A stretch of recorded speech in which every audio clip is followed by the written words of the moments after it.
Hello friends எல்லாருக்கும் வணக்கம். இது உங்கள் செஸ் வாசம். நம்ம பிரக்னானந்தமா, ஃபேபியானா கருவானமா விளையாண்ட ரொம்பவே ஒரு இன்ஸ்ட்ரக்டிவான கேம் இது.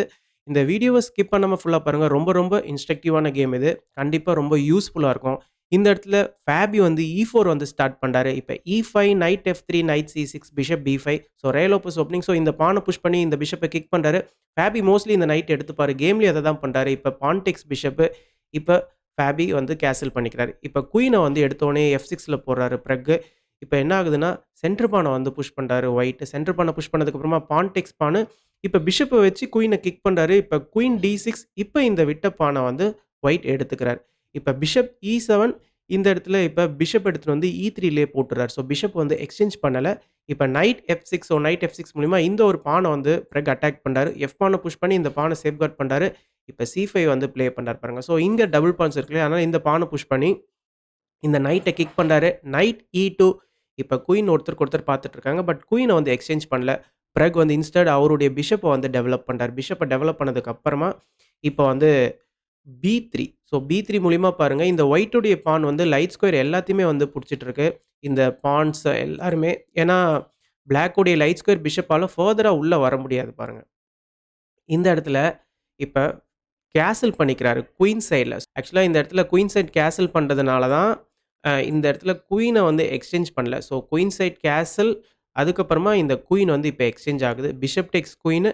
இப்ப சிம்பிளா என்ன நடக்குதுன்னா, knight B C3. So knight B C3 மூலியமா லாஸ்ட் மைனர் பீஸ ஒயிட் வந்து டெவலப் பண்றாரு. இப்ப night D7. So night D7 மூலியமா நைட் வந்து சென்டர்ல சில ஸ்கொயர்ஸ்லாம் வந்து பார்த்துட்டு இருக்காரு. இந்த இடத்துல இப்ப ரூக்க வந்து D5ல அலைன் பண்றாரு ஃபேபி. இப்ப C4. ஸோ C4 மூலியமா இந்த ஒரு பானுக்கு அட்டாக் வருது. பட் ஃபேபி வந்து நார்மலா அவருடைய நைட்ட வந்து கொஞ்சம் ஆக்டிவான இந்த ஒரு F4 ஸ்கொயர்ல போறார். இப்ப வந்து பான் டெக்ஸ் பானு. ஸோ ஆக்சுவலா இந்த ஒரு பொசிஷன்ல வந்து நைட் டெக்ஸ் பிஷப் ப்ளே பண்ணியிருக்கலாம். இந்த ஒரு லைட் ஸ்கொயர் பிஷப்ப எடுத்திருக்கலாம். பட் இந்த ஒரு லைட் ஸ்கொயர் பிஷப்ப நீங்க எடுத்துட்டீங்கன்னு வச்சுக்கோங்களேன், இந்த ஒரு F ஃபைல் வந்து ஓப்பன் ஆயிருக்கும். மேபி இத கன்சிடர் பண்ணி ஃபேபி வந்து இந்த ஒரு பிஷப்ப வந்து எடுக்காம விட்டுருக்கலாம். ஸோ இந்த இடத்துல என்ன ப்ளே பண்றாருன்னு பார்த்தீங்கன்னா, ஏ டெக்ஸ் B3 வந்து ப்ளே பண்றாரு. ஸோ இந்த பான வந்து எடுத்துக்கிறாரு. இப்ப சிம்பிளா என்ன நடக்குதுன்னா, இந்த சைட்ல வந்து H6 வந்து ப்ளே பண்றாரு. நெக்ஸ்ட் G5 வரதுக்கு ரெடியா இருக்கு. ஏன்னா, பிறகு வந்து குயின் சைட்ல கேசல் பண்ணியிருக்கிறாரு. ஸோ இந்த கிங் சைட்ல இருக்கிற இந்த கிங்க நோக்கி அவருடைய பான்ஸ்லாம் வந்து புஷ் பண்றதுக்கு ரெடி ஆகுறாரு. இப்ப நைட் CE2. இப்ப G5. ஸோ G5 ப்ளே பண்ணி இந்த நைட்டுக்கு அட்டாக்கு. இப்ப நைட் H5. இப்ப F6. ஸோ இந்த எல்லா பான்ஸுமே பாருங்க புஷ் பண்றதுக்கு ரெடி ஆயிட்டாரு. பிறகு இப்ப night G7. So night G7 மூலியமா இந்த ஒரு பிஷப்க்கு அட்டாக்கு. அதனால இப்ப பிஷப் F7, பிஷப் F7க்கு அப்புறமா இப்ப திரும்ப நைட் F5. இப்ப இந்த டாட் ஸ்கொயர் பிஷப்க்கு அட்டாக்கு. இந்த பிஷப்ப அப்படியே விட்டீங்கன்னா, நைட் டெக்ஸ் பிஷப், பான் டெக்ஸ் நைட்டு, அதுக்கப்புறமா ரூக் டெக்ஸ் பானு. ஒரு பான் வந்து பிளாக்குக்கு போயிடும். அதனால பிஷப் எடுத்துட்டு வந்து இப்ப F8ல போடுறாரு. இந்த இடத்துல 2 பிஷப்புமே கொஞ்சம் பேசிவா இருக்கிற மாரி இருக்கு. பட் ஸ்டில் பிஷப்க்கு வந்து ஸ்கோப்ஸ் இருக்கு. ஓகேங்களா? இந்த இடத்துல இப்ப கிங் F2. ஸோ இந்த இடத்துல பான்ஸ்லாம் பாருங்க ஃபாஸ்ட்டா வந்துட்டு இருக்கிறதுனால, ஃபேபி வந்து கிங்க வந்து F2ல போட்டுட்டாரு சேஃபா. இப்ப பிஷப் G6 வருது. பிஷப் G6க்கு அப்புறமா இப்ப நைட் வந்து திரும்ப C3 வராரு. ஸோ நைட் C3 வந்ததுக்கு அப்புறமா பாருங்க, இப்ப இந்த சென்டர் ஸ்கொயர்ஸ் எல்லாம் பார்த்துட்டு இருக்கு. இப்ப இந்த இடத்துல பிஷப் இல்ல பாருங்க. இந்த பிஷப் இங்க வந்த உடனே நைட் இங்க ஜம்ப் ஆயிட்டாரு. இப்ப rook E8. So rook E8 மூலியமா ரூக்க E5ல அலைன் பண்றாரு. இப்ப பிஷப் D4. ஸோ ஃபேபி வந்து அவருடைய பீஸ்லாம் வந்து கொஞ்சம் ஆக்டிவா போடுறாரு. நைட் எடுத்துன்னு வந்து C3ல போட்டாரு. இப்ப பிஷப் D4 வந்து ப்ளே பண்றாரு. இந்த ஒரு லாங் டயகனல்ல பிஷப் வந்து பார்த்துட்டு இருக்கு. இப்ப C6 வந்து புஷ் பண்றாரு. ஸோ C6க்கு அப்புறமா இந்த இடத்துல இந்த ஒரு பான வந்து ஃபேபி புஷ் பண்ண ரெடி ஆயிட்டாரு. அவருடைய கிங்க வந்து இங்க கொஞ்சம் சேஃபா F2ல போட்டாரு. ஸோ அவரும் இந்த சைட்ல வந்து அக்ரெசிவா கவுண்டர் அட்டாக் வந்து ப்ளே பண்றாரு. H4 வந்து புஷ் பண்றாரு. இப்ப கிங் C7 வந்து ப்ளே பண்றாரு பிறகு. அண்ட் நெக்ஸ்ட் இந்த இடத்துல பான் டெக்ஸ் பானு, H டெக்ஸ் G5. ஸோ 2 பேருமே இந்த பான்ஸ் வந்து எக்ஸ்சேஞ்ச் பண்ணதுக்கு அப்புறமா H ஃபைல் வந்து ஓப்பன் ஆயிடுச்சு பாருங்க இந்த இடத்துல. இப்ப ஃபேபி வந்து ரூக் H1 வந்து ப்ளே பண்றாரு. ஸோ ரூக் H1 ப்ளே பண்ணதுக்கு அப்புறமா இந்த இடத்துல மேபி நம்ம வந்து ரூக்க எக்ஸ்சேஞ்ச் பண்ணியிருக்கலாம். ஓகேங்களா? ஸோ ரூக் எக்ஸ்சேஞ்ச் பண்ணியிருந்தா அப்படியே கேம் வந்து நார்மலா போயிருக்கும். இப்ப இந்த ஒரு ஓப்பன் H ஃபைல்ல ஒயிட்டோட ரூக் தான் ஆக்குபை பண்ணிட்டு இருக்கு. பட் உள்ள பெருசா போக முடியாது. இங்க பிஷப் இருக்கிறாரு. நீங்க லாஸ்ட் ரேங்க் போனாலும், இந்த ஒரு ரூக்குக்கு இந்த லைட் ஸ்கொயர் பிஷப் வந்து சூப்பரா சேஃப்கார்ட் பண்ணிட்டு இருக்காரு. ஓகேங்களா? ஸோ இந்த ஒரு வேரியேஷனுக்குள்ள போயிருக்கலாம். பட் இந்த இடத்துல பிறக் வந்து ஒரு மிஸ்டேக் பண்ணிட்டாரு. அவர் என்ன பண்ணிட்டாருன்னா, பிஷப் C5 வந்து ப்ளே பண்ணிட்டார். ஸோ பிஷப் C5 மூலியமா இந்த இடத்துல ஒரு அருமையான வேரியேஷன் இருக்கு ஒயிட்டுக்கு. அத கரெக்ட்டா ஃபேபி வந்து கடைசி வரைக்கும் ஃபைண்ட் அவுட் பண்ணல. ஸோ அந்த வேரியேஷன் எப்படி கன்டின்யூ ஆகும்ன்னு பார்த்தீங்கன்னா, bishop takes bishop, knight takes bishop. இந்த இடத்துல தான் வந்து முக்கியமான key move knight G7. But knight G7 வந்து கேம்ல நடக்கல. ஆக்சுவலா நைட் G7 ப்ளே பண்ணியிருந்தா என்ன ஆயிருக்கும்னு காட்டுறேன். நைட் G7க்கு அப்புறமா இந்த ஒரு ரூக்குக்கு அட்டாக்கு. இந்த ரூக்க உங்களால எங்கேயுமே போட முடியாது. அதாவது இந்த லாஸ்ட் ரேங்க தவிர்த்து, நீங்க சப்போஸ் வேற எங்கேயாவது போட்டீங்கன்னா, இந்த ரூக் வந்து ஃபால் ஆயிடும். அப்படி இல்லையா, இந்த இடத்துல வந்து ஃபர்ஸ்ட்டு இந்த ரூக்க நீங்க எடுக்கணும்னு நெனச்சீங்கன்னா, நைட் எக்ஸ் ரூக் செக்கோட வரும். அண்ட் நெக்ஸ்ட்டு நம்ம இந்த பிளாக்கோடைய ரூக்கையும் நம்ம வின் பண்ணிடலாம். ஓகேங்களா? ஸோ, அதனால இந்த ஒரு ரூக்க தான் நம்ம வந்து 8த் ரேங்க்ல தான் எங்கேயாச்சும் போட்டாகணும். சப்போஸ் நீங்க இந்த F8ல போடுறீங்கன்னு வச்சுக்கோங்களேன், இந்த இடத்துல ஃபர்ஸ்ட்டு ஒயிட் வந்து ரூக்க எக்ஸ்சேஞ்ச் பண்ணலாம். ரூக்க எக்ஸ்சேஞ்ச் பண்ணதுக்கு அப்புறமா, இப்ப இன்னொரு ஒரு key move knight A4. So, knight A4 மூலியமா நம்ம இந்த நைட்ட அட்டாக் பண்றோம். இந்த நைட்ட வந்து நம்ம டீவியேட் பண்றோம். ஓகேங்களா? இந்த இடத்துல நீங்க வந்து சப்போஸ் நான் இந்த நைட்ட எக்ஸ்சேஞ்ச் பண்ண மாட்டேன் அப்படின்னு சொல்லிட்டு நீங்க வந்து நைட்ட இங்கே போடுறீங்கன்னு வச்சுக்கோங்களேன். இப்ப நைட் E6 செக். ஸோ, இந்த நைட்ட நம்ப இங்க டீவியேட் பண்ணி, இந்த சைடுக்கு கொண்டு வந்துட்டோம் பாருங்க. இப்ப நைட் E6 செக் வந்து ஃப்ரீ ஆயிடுச்சு.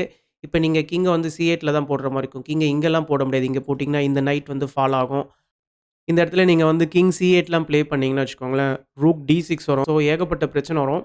ஸோ, டோட்டலா ஒயிட்டோடைய பீசஸ் வந்து ஃபுல்லா ஆக்டிவா மாறிடுவாங்க. ஸோ, அதனால இந்த ஒரு பர்ட்டிகுலர் பொசிஷன்ல மேபி இந்த நைட்ட வந்து எடுத்தாகணும். ஸோ, இந்த நைட் எடுத்ததுக்கு அப்புறமா, இப்ப ஃபர்ஸ்ட்டு நம்ம நைட் E6 அதே லைன் தான். நைட் E6 செக் தரோம். இப்ப வந்து நீங்க கிங் B6 ப்ளே பண்றீங்கன்னு வச்சுக்கோங்களேன். இப்ப இந்த விட்ட நைட்ட நம்ம திரும்ப எடுத்துக்கலாம். இப்ப பாருங்க இந்த ஒரு D8 ஸ்கொயர் வந்து டோட்டலா இந்த நைட்டோடைய கண்ட்ரோல்ல இருக்கு. பிளாக்கோடைய ரூக்கால வர முடியாது.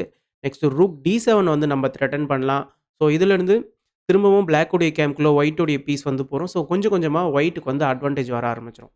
ஸோ, இதனால தான் முக்கியமா இந்த ஒரு பர்ட்டிகுலர் இடத்துல நைட் G7 வந்து ஒரு எக்ஸலன்ட்டான மூவா இருந்திருக்கும். பட் கேம்ல அது நடக்கல. கேம்ல வந்து என்ன நடந்துச்சுன்னா, நைட் எடுத்துட்டு வந்து E3ல போட்டாரு ஒயிட். ஸோ நைட் E3ல போட்டதுக்கப்புறம் நெக்ஸ்ட் நைட் வந்து G4 வரதுக்கு ரெடி ஆகுறாரு. இந்த இடத்துல இப்ப சிம்பிளா இந்த ஒரு பான வந்து புஷ் பண்றாரு பிரக்னானந்தா. இந்த பான புஷ் பண்ணதுக்கு அப்புறமா நைட் G4 இந்த பானுக்கு அட்டாக்கு. இப்ப ரூக் எக்ஸ்சேஞ்ச் ஆகுது. ரூக் எக்ஸ்சேஞ்ச் ஆனதுக்கு அப்புறமா இப்ப F5. இப்ப வந்து E tax F5, bishop tax F5. இப்ப வந்து நைட் E3 இந்த ஒரு பிஷப்க்கு அட்டாக். இப்ப பிஷப் G6 வராரு. பிஷப் G6க்கு அப்புறமா ரூக் H6 பிஷப்க்கு அட்டாக். ரூக் E6 ப்ளே பண்ணி சேஃப்கார்ட் பண்றாரு. இப்ப G3 வந்து புஷ் பண்றாரு. இப்ப B5. ஸோ இந்த இடத்துல பிறகுக்கு வந்து பான்ஸ் இருக்கு. அண்ட் இந்த இடத்துல வந்து ஒரே ஒரு பான் இருக்கு. ஸோ ஆளுக்கு 4 பான் இருக்கு மொத்தம். ஓகேங்களா?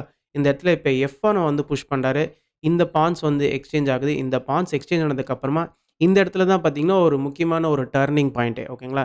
இந்த இடத்துல பிறகு என்ன பண்றாருன்னா, ஒரு எக்ஸ்சேஞ்ச் சாக் குடுக்குறாரு. ரூக் டெக்ஸ் நைட் வந்து ப்ளே பண்றாரு. இப்ப கிங் டெக்ஸ் ரூக்குக்கு அப்புறமா இந்த இடத்துல பிறகுக்கு ஒரு எக்ஸ்சேஞ்ச் சாக் குடுக்குறாரு இல்லையா? அவருக்கு என்ன காம்பன்சேஷன்னு கேட்டீங்கன்னா, 2 பான் வந்து அவருக்கு எக்ஸ்ட்ரா கிடைக்குது. இந்த இடத்துல பிஷப் டெக்ஸ் பானு, இப்ப இந்த பான புஷ் பண்ணதுக்கு அப்புறமா பிஷப் டெக்ஸ் பான். இந்த இடத்துல பிறகுக்கு என்ன காம்பன்சேஷன் பார்த்தீங்கன்னா, அவர்கிட்ட 3 பான் இருக்கு. ஒரு ரூக்க குடுத்துட்டு ஒரு மைனர் பீஸ் பிளஸ் 2 பான்ஸ வந்து எடுத்திருக்கிறாரு. ஓகேங்களா? ஸோ இந்த இடத்துல ஃபேபிக்கு ஒரே ஒரு பான் தான் இருக்கு. ஓகேங்களா? அதுவும் பாசர் பானா இருக்கு. பட் ஸ்டில் 2 பேருமே ரொம்ப ஷார்ப்பா ப்ளே பண்ணணும். இதுவரைக்கும் கேம் வந்து ட்ரால தான் இருக்கு. இந்த இடத்துல இப்ப வந்து ரூக் H7 செக் வருது. இப்ப கிங்க வந்து மூவ் பண்றாரு. இப்ப F6 ஸோ இந்த பான் ஃபாஸ்ட்டா மார்ச் ஆயிட்டு இருக்காரு பாருங்க. இப்ப A4, F7 ஸோ நெக்ஸ்ட் இந்த பான் வந்து இங்க ப்ரமோட் ஆகுறதுக்கு ரெடியா இருக்கிறாரு. ஸோ நைட்ட வச்சு பிளாக் பண்றாரு. இந்த இடத்துல இப்ப கிங் D2 ஸோ கிங் வந்து இந்த சைட்ல வந்து டிஃபென்ஸ்க்கு வராரு. ஏன்னா பிளாக்கோடைய பான்ஸ்லாம் இந்த இடத்துல ஃபாஸ்ட்டா வந்துட்டு இருக்கு. இப்ப A3 வந்து புஷ் பண்றாரு. A3க்கு அப்புறமா இப்ப கிங் வந்து C1ஏ வந்துட்டாரு. ஓகேங்களா? நீங்க ஃபர்தரா இந்த பான வந்து A2க்கு புஷ் பண்ணீங்கன்னா, கிங் B2 வந்து ப்ளே பண்ணிக்கலாம். இந்த இடத்துல இப்ப B4 ஸோ இந்த பான வந்து புஷ் பண்றாரு பிறகு. B4க்கு அப்புறமா இப்ப நைட் E4, நைட் E4க்கு அப்புறமா bishop A2 so bishop A2 உடைய முக்கியமான நோக்கமே இந்த ஒரு B பானுக்கு வழி விடுறது தான். இந்த இடத்துல இப்ப நைட் எடுத்துட்டு வந்து F6ல போறாரு. இந்த நைட்ட டிஸ்டர்ப் பண்றாரு. நைட் டேக்ஸ் நைட் ப்ளே பண்ண முடியாது. பான புஷ் பண்ணிக்கலாம் நம்ப. அதனால இந்த இடத்துல இந்த பானையே அப்படியே பிளாக் பண்றாரு. நைட் F8 ப்ளே பண்றாரு பிரக்னானந்தா. இந்த பான பிளாக் பண்ணதுக்கு அப்புறமா பாருங்க, இந்த ஒரு ரூக்க வச்சு இந்த பிளாக் பண்ணிட்டு இருக்க நைட்டுக்கே அட்டாக். பட் இந்த இடத்துல பிரக்னானந்தா என்ன பண்றாருன்னா, ரொம்பவே காமா இந்த ஒரு பான புஷ் பண்றாரு. இந்த இடத்துல வந்து இந்த நைட் எடுத்தா என்ன ஆகும்னு நீங்க யோசிக்கலாம். பட் இந்த நைட் எடுத்தாலும் இந்த கேம் ட்ரால தான் போய் முடியும். எப்படின்னு கேட்டீங்கன்னா, ஃபர்ஸ்ட் B2 செக் வரும். B2 செக்குக்கு அப்புறமா தப்பி தவறி கூட கிங் C2 ப்ளே பண்ணக்கூடாது. ஏன்னா நம்ம வந்து குயினா ப்ரமோட் பண்ணி செக்கோட தருவோம். ஓகேங்களா? அதனால நீங்க வந்து கிங் D2 தான் ப்ளே பண்ற மாரி இருக்கும். ஸ்டில் இது ட்ரால தான் இருக்கு. இந்த ஒரு பொசிஷன்ல நீங்க திரும்பவும் பான ப்ரமோட் பண்ணக்கூடாது. இது பிளாக்குக்கு வந்து லூசிங்ல போய் முடிஞ்சிரும். எதனால கேட்டீங்கன்னா, ரூக் B8 நெக்ஸ்ட் நம்ம இந்த குயின வின் பண்ணிடலாம். நீங்க இங்க போட்டதுக்கு அப்புறமா இந்த குயின நம்ம வின் பண்றோம். குயின வின் பண்ணதுக்கு அப்புறமா இந்த பான புஷ் பண்ணிக்கலாம். ஓகேங்களா? அதனால அவசரப்பட்டு இந்த இடத்துல நம்ம வந்து பான ப்ரமோட் பண்ணக்கூடாது. இந்த இடத்துல கரெக்ட்டான மூவ் என்னன்னு கேட்டீங்கன்னா, பிஷப் டேக்ஸ் F7 இப்ப திரும்பவும் ஒயிட் அவசரப்பட்டு இந்த ஒரு பிஷப்ப வந்து எடுத்துறக்கூடாது. இந்த பிஷப் எடுத்துட்டீங்கன்னு வச்சுக்கோங்களேன், இப்ப நம்ம B1 குயினா ப்ரமோட் பண்ணிக்கலாம். இப்ப பாருங்க, ரூக் B8 வந்து செக் இல்ல குயின வின் பண்றதுக்கு. நீங்க ரூக் B7 தான் ப்ளே பண்ண முடியும். B7 ப்ளே பண்ணீங்கன்னா, நம்ம கிங்க வச்சே எடுத்துக்கலாம். அதனால இந்த இடத்துல வந்து இந்த பிஷப்ப எடுக்கக்கூடாது. ஸோ ரூக் B8 தான் செக் தர மாரி இருக்கும். ஸோ இந்த இடத்துல ஃபர்ஸ்ட்டு ஒரு பீஸ் வந்து ஒயிட்டுக்கு எக்ஸ்ட்ரா இருக்கிற மாரி இருக்கும். பட் என்னதான் ஒரு பீஸ் எக்ஸ்ட்ரா இருந்தாலும், பிளாக்கு கிட்ட கனெக்டட் பான்ஸ் இருக்கு. ஸோ இத வச்சு பிளாக் வந்து கேம ஹோல்ட் பண்ணிக்கலாம். ஸோ 2 பேருமே கரெக்ட்டா விளையாண்டாங்கன்னா, இதுவரைக்கும் கேம் வந்து ட்ரால தான் போய் முடியும். அதனால இந்த ஒரு பர்ட்டிகுலர் பொசிஷன்ல ரூக் டேக்ஸ் நைட்லாம் வந்து ப்ளே பண்ணல ஒயிட்டு. இந்த இடத்துல ஃபேபி என்ன பண்றாருன்னா, நைட் எடுத்துட்டு வந்து D5ல போட்டு ஒரு செக் தரார். ஸோ இப்பயும் நீங்க நினைக்கலாம் பான் டேக்ஸ் நைட் ப்ளே பண்ணலாமேன்னு சொல்லிட்டு. பான் டேக்ஸ் நைட் ப்ளே பண்ணாலும் இந்த கேம் வந்து ட்ரால தான் போய் முடியும். நம்ம இந்த நைட் எடுத்துக்கலாம். இந்த நைட் எடுத்ததுக்கு அப்புறமா, இப்ப இங்க ஒரு செக் குடுக்குற மாரி இருக்கும். செக் குடுத்ததுக்கு அப்புறமா கிங் D2 இந்த இடத்துல முக்கியமா பிளாக் என்ன பண்ணணும்னா, இந்த B8 ஸ்கொயர வந்து கவர் பண்ணணும் கிங்க வச்சு. ஸோ நீங்க வந்து கிங் C7 அப்படி இல்லன்னா கிங் B7 ப்ளே பண்ணலாம். நீங்க கிங் C7 ப்ளே பண்றீங்கன்னு வச்சுக்கோங்களேன். இப்ப ரூக் B8 நம்ம வந்து தடுக்கிறோம். நெக்ஸ்ட் பான வந்து ப்ரமோட் பண்றதுக்கு ரெடி ஆகுறோம். பட் எனிவே இந்த இடத்துல ஒயிட் வந்து இந்த ரூக்க இங்க போடலாம். இப்ப இந்த ரூக்க எடுத்ததுக்கு அப்புறமா, ஃபர்ஸ்ட்டு நம்ம குயினா ப்ரமோட் பண்ணி இங்க ஒரு செக் குடுக்குறோம். ஸோ இந்த இடத்துல நீங்க என்னதான் குயினா ப்ரமோட் பண்ணாலும் இந்த கேம் ட்ரால தான் போய் முடியும். ஏன்னா, ஒரு பீஸ் பிளஸ் இங்க கனெக்டட் பாசர் பான் வந்து இந்த அ இடத்துல ப்ரமோட் ஆகுறதுக்கு ரெடியா இருக்கிறாங்க. ஓகேங்களா? ஒரே நேரத்துல இந்த பாசர் பானையும் சமாளிச்சுட்டு பிளாக் உடைய கிங்குக்கு செக்மேட்டும் பண்ண முடியாது. அண்ட் முக்கியமான விஷயம் ஒயிட் உடைய கிங் வந்து ரொம்ப தூரத்துல இருக்காரு. நீங்க குயின் அண்ட் கிங்க வச்சு செக்மேட் பண்ணணும்னா 2 பேரும் பக்கத்துல இருக்கணும். ஓகேங்களா? ஸோ இதனால கேம் வந்து ட்ரால தான் போய் முடியும்.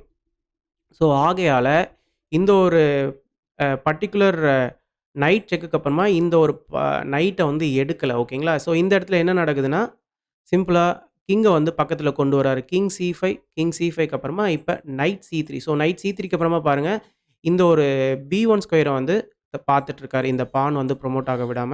இப்ப வந்து B2 செக் வருது. இப்ப கிங் C3க்கு அப்புறமா இந்த இடத்துல இப்ப பிஷப் டேக்ஸ் F7 வந்து ப்ளே பண்றாரு. ஸோ பிஷப் டேக்ஸ் F7க்கு அப்புறமா இந்த ஒரு பான் போயிடுச்சு. இப்ப இந்த ஒரு நைட்ட வந்து எடுத்துக்கிறாரு ஃபேபி. இந்த நைட் எடுத்ததுக்கு அப்புறமா இந்த பானையும் உங்களால ப்ரமோட் பண்ண முடியாது. ஏன்னா நைட் இங்க கவர் பண்ணிட்டு இருக்காரு. ஓகேங்களா? ஸோ இந்த இடத்துல இப்ப பிஷப் G6 செக் வருது. பிஷப் G6 செக்குக்கு அப்புறமா இப்ப கிங் வந்து B3 வராரு. கிங் B3 வந்ததுக்கு அப்புறமா பாருங்க, இப்ப இத வந்து ப்ரமோட் பண்றாரு. பட் நைட் டேக்ஸ் குயின்க்கு அப்புறமா இப்ப பிஷப் டேக்ஸ் நைட்டு இந்த இடத்துல இப்ப இந்த ஒரு பான வந்து எடுத்துக்கிறாரு ஃபேபி. இப்ப bishop and pawn versus rook. So இது வந்து ட்ரால தான் போய் முடியும். ஸோ இப்படியே 2 பேரும் வந்து கேம வந்து கன்டின்யூ பண்றாங்க. இப்ப அப்படியே கேம் வந்து ட்ரால முடியுது. ஓகேங்களா? ஸோ ரூக்க வச்சு இந்த ஒரு பான் எடுத்துக்கிறாரு. ரூக்க குடுத்துட்டதுக்கு அப்புறமா ஒரு பிஷப் வச்சு நம்மளால செக்மேட் பண்ண முடியாது. ஸோ இந்த எண்ட் கேம பொறுத்தவரைக்குமே பார்த்தீங்கன்னா, நம்ம பேசணும்னா ரொம்ப நேரம் பேசலாம். ரொம்ப ஒரு காம்ப்ளிகேட்டடான ஒரு வேரியேஷன்ஸ்குள்ள போகும். பட் ஸ்டில் கரெக்ட்டா ப்ளே பண்ணா 2 பேருடைய பொசிஷனும் வந்து ஈக்குவலா தான் இருக்கும். ட்ரால தான் போய் முடியும். பட் அத கரெக்ட்டா 2 பேருமே கணிச்சு எந்த இடத்துலயுமே தப்பு பண்ணாம இந்த கேம் வந்து அழகா கொண்டு போனாங்க. ஸோ பிரெக் வந்து அவருடைய பான்ஸோடைய அட்வான்டேஜ சூப்பரா யூஸ் பண்ணி கேம ஹோல்ட் பண்ணாரு. அண்ட் ஃபேபி பார்த்தீங்கன்னா, அவருடைய ரூக்கோடைய டாமினன்ஸ யூஸ் பண்ணி கேம ஹோல்ட் பண்ணாருன்னே சொல்லி ஆகணும். அண்ட் இன்னொரு ஒரு முக்கியமான அப்டேட் என்னன்னு பார்த்தீங்கன்னா, நம்மளுடைய பிரக்னானந்தாவும் டோர்னமென்ட்டோடைய லீடுக்கு போயிட்டாரு. ஸோ அவரும் வெஸ்லி சோவும் வந்து 5 பாயிண்ட்ஸோட இந்த டோர்னமென்ட்ட வந்து லீட் பண்ணிட்டு இருக்காங்க. பிரக்னானந்தா லாஸ்ட் நடந்த இந்த 8த் ரவுண்ட்ல வந்து எம்பிஏல வந்து வின் பண்ணியிருக்கிறாரு. அண்ட் இன்னும் ஒரு லாஸ்ட் ரவுண்ட் இருக்கு பிரக்னானந்தாக்கு. அதாவது 9த் ரவுண்ட் தான் பார்த்தீங்கன்னா, இந்த டோர்னமென்ட்டோடைய லாஸ்ட் ரவுண்டு. அதில வந்து அனிஷ் கிரிய வந்து ஃபேஸ் பண்ண போறாரு. ஸோ இதில இவரு வின் பண்ணாருன்னா 6 பாயிண்ட்ஸ் வரும். வெஸ்லி சோவும் வின் பண்ணாருன்னா 2 பேருக்குமே ஈக்குவலா இருக்கும். ஸோ கேம் எப்படி போகுதுன்னு பார்க்கலாம். ஸோ இதோட நான் இந்த வீடியோ முடிச்சுக்கிறேன். நம்மளுடைய வீடியோவ நெறைய பேருக்கு ஷேர் பண்ணுங்க. நெறைய பேர் லைக் பண்ணுங்க. அப்பதான் YouTube நம்மளுடைய வீடியோவ நெறைய பேருக்கு கொண்டு போய் சேர்க்கும். Thank you.